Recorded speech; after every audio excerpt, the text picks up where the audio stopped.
Telugu cinema హీరోలలో మీకు ఎవరంటే ఇష్టమని మీరు ఎవరినైనా అడిగితే, ముఖ్యంగా యూత్ని అడిగితే మనకు 80% వినిపించే పదం పవర్ స్టార్. ఈ హీరోకి ప్రేక్షక అభిమానంతో పాటు తోటి హీరోయిన్లు వస్తున్న చిన్న హీరోలు ఇలా చాలా మంది అభిమానం ఉంది. చేసినవి ఏమైనా ఎక్కువ సినిమాలు అంటే అదీ లేదు. అయినా సరే విపరీతమైన క్రేజ్ను సొంతం చేసుకున్నాడు పవన్.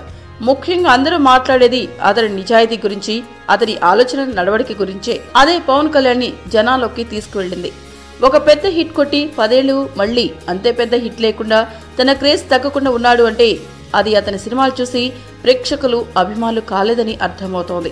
అది నిజంగా అతని మాటలోని నిజమనే చెప్పాలి. ఆ నిజానికే అందరూ పడిపోయారు.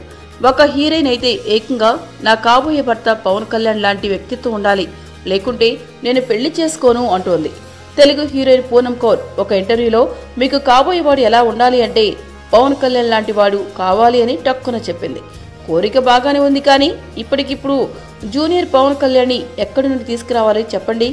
ఈ మధ్యకాలంలో హీరోలే కాకుండా ఇలా హీరోయిన్లు కూడా పవర్ స్టార్ అనే భజన బాగానే చేస్తున్నారు. ఏంటండి, వీడియో నచ్చిందా? అయితే ఓ లైక్ వేసుకోండి, లేదంటే ఓ కామెంట్ చేయండి. ఎప్పటికప్పుడు మా వీడియోస్ చూడాలంటే సబ్స్క్రైబ్ చేసుకోండి.